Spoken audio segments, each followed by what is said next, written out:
On June 25th, a consumer rights agency in Brazil called Procon SP issued a formal notice to Nintendo. Why? Because of a specific clause in the Switch 2 end-user license agreement, the EULA, that basically gives Nintendo the right to brick or permanently disable a Switch 2 console if they suspect it's being used for piracy.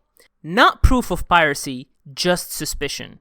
And Nintendo doesn't need a court order, they can just flip the Switch remotely. That's raised huge red flags with consumer protection authorities. So why is Brazil making such a big deal out of this? It all comes down to something called the Consumer Defense Code, a law that protects buyers from unfair practices by companies. Now here's the key point. In Brazil, any clause in a contract or agreement that unfairly harms the consumer, like taking away their ability to use a product they paid for, is considered abusive. And according to Procon SP, that's exactly what Nintendo is doing.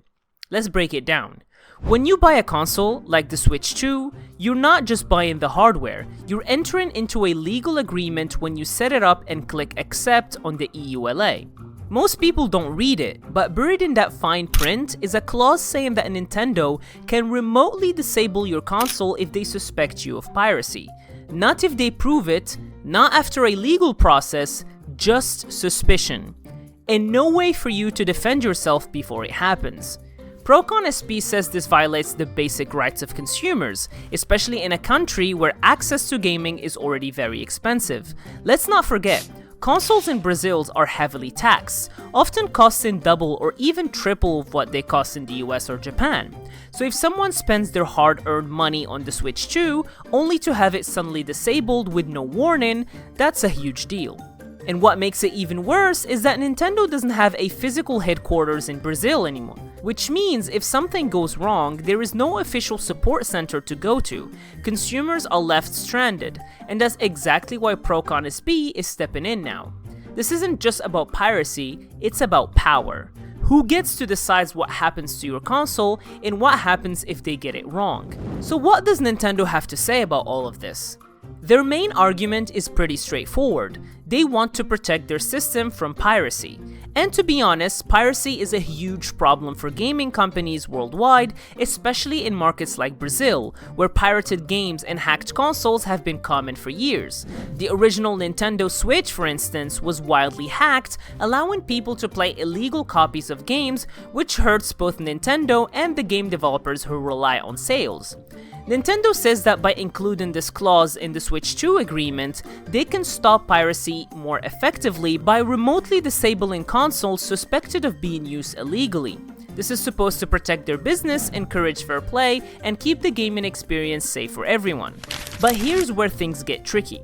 Critics argue that Nintendo's approach is too heavy-handed and vague. Why? Because the clause lets Nintendo brick a console based only on suspicion, without concrete proof and without giving the owner a chance to appeal or defend themselves, which is a huge risk. What if a legitimate user gets mistakenly flagged? What if modders who just want to customize their console or run homebrew apps without piracy get caught up in this? Or what if errors happen in Nintendo's detection systems? People worry that policy could punish innocent users and not just pirates. And when a company holds that much power over a physical device you bought, it raises bigger questions about digital ownership and consumer rights. Now you might be wondering, why should anyone outside of Brazil care about this? Well, this isn't just a local issue, it could have global ripple effect. First of all, if Procon SP and Brazilian authorities successfully force Nintendo to change or remove this breaking clause, it could set a legal precedent that affects how Nintendo and maybe even other companies handle consumer rights worldwide. See, big corporations often use a standardized EULA or user agreements for all markets, and if Nintendo changes their policy for Brazil, they might have to do it everywhere else, or at least rethink how they control their hardware remotely. Second, their story touches on a bigger conversation happening across the tech and the gaming world. How much control should companies have over devices you own? When you buy a console, a game, or even a movie, do you truly own it, or are you just renting it under strict terms that can change without warning? Consumers are pushing back this trend, whether it's about digital rights management, online-only requirements, or account bans. The Nintendo Switch 2 issue is a clear example of that problem. Finally, the controversy also highlights the importance of transparency and fairness in user agreements. Most people never read the fine print, and clauses like this can slip by unnoticed until it's too late. So this could be a wake-up call, not just for Nintendo, but for all companies relying on similar agreements. It shows the need for clearer communication, better protections for buyers, and policies that don't punish innocent users. At the end of the day, this isn't just about gaming or technology. It's a reminder that the importance of knowing your rights and staying informed about the agreements you enter into, even when they are hidden behind endless legal jargon. In a world where so much of what we own is digital or controlled remotely, we need to be aware of how much control we're really giving away when we click accept.